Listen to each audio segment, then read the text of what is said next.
Vote వేయడానికి ఇంకా కొన్ని గంటలు మిగిలి ఉంది. అయితే ఇప్పుడు డబ్బులు బాగా పంపిణీ చేస్తున్నారు ఆయా పార్టీల అభ్యర్థులు. కూటమి అభ్యర్థులు కూడా విచ్చలవిడిగా 1000 నుంచి మొదలుకొని 10,000 వరకు అందరికీ డబ్బులు పంచుతున్నారు. అయితే ఇక్కడ ఏం జరుగుతోంది అంటే టీడీపీ వాళ్ళు అందరికీ పంచడం లేదు. ఇక్కడ కూడా భేదభావం చూపిస్తున్నారు. ప్రత్యేకంగా ఎవరైతే వైసీపీకి ఓటేసే కుటుంబాలు ఉన్నాయో అని ముందుగా తెలుసుకుంటున్నారు. ఆ సమాచారం బట్టి ఆ కుటుంబాల వాళ్లను స్కిప్ చేసి మిగతా కుటుంబాల వాళ్లకు డబ్బులు పంచుతున్నారు. డబ్బులు ఇస్తున్నారని తెలుసుకుని స్కిప్ చేయబడిన కుటుంబాల వాళ్ళు వెళ్లి పాపం అడుగుతుంటే టీడీపీకి ఓటేస్తామని చెప్తేనే డబ్బులు ఇస్తామంటున్నారు.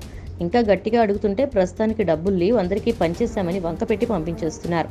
అయితే ఈసీ మాత్రం ఈ విషయాలు ఏమీ పట్టించుకోవడం లేదు. అలాగే ఇప్పుడు డిజిటల్ పేమెంట్స్ దిశగా టీడీపీ కొత్త అడుగులు వేస్తోంది. కూటమి ఎప్పుడైతే జగన్ టార్గెట్ చేసిందో అప్పటి నుంచి సోషల్ మీడియాని అన్ని రకాలుగా విచ్చలవిడిగా వాడేయడంలో ముందుంది. ఇక ఇప్పుడు డబ్బులు పంపిణీ కూడా కొత్త టెక్నాలజీ యూజ్ చేస్తోంది. ఒక బార్ కోడ్ ఇచ్చి మరీ స్కాన్ చేయమని చెప్పి డబ్బులు పెద్ద ఎత్తున పంపిణీ చేస్తోంది. అది కూడా చాలా ఓపెన్గా. కానీ ఎలక్షన్ కమిషన్ మాత్రం అసలు ఆ వైపు కన్నెత్తి కూడా చూస్తున్నట్లు అనిపించడం లేదు. ఎందుకంటే ఎలక్షన్ కమిషన్ కూడా కూటమి ఆడమన్నట్లుగా ఆడుతోంది కాబట్టి ఈ డిజిటల్ ట్రాన్సాక్షన్స్ ఎక్కువగా జరిగిపోతున్నాయి. ఎప్పుడైతే ఎలక్షన్ కమిషన్ వీటికి బ్రేక్ వేస్తుందో అప్పుడే ఈ పంపిణీ వ్యవహారాలు ఆగిపోతాయంటున్నారు రాజకీయ విశ్లేషకులు.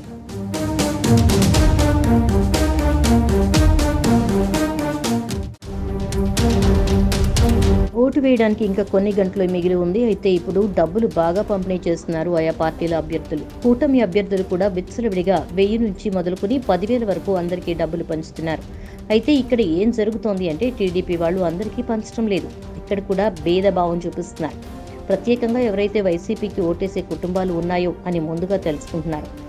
ఆ సమాచారం బట్టి ఆ కుటుంబాల వాళ్లను స్కిప్ చేసి మిగతా కుటుంబాల వాళ్లకు డబ్బులు పంచుతున్నారు. డబ్బులు ఇస్తున్నారని తెలుసుకుని స్కిప్ చేయబడిన కుటుంబాల వాళ్ళు వెళ్లి పాపం అడుగుతుంటే టీడీపీకి ఓటేస్తామని చెప్తేనే డబ్బులు ఇస్తామంటున్నారు. ఇంకా గట్టిగా అడుగుతుంటే ప్రస్తుతానికి డబ్బులు లేవు, అందరికీ పంచేశామని వంకపెట్టి పంపించేస్తున్నారు.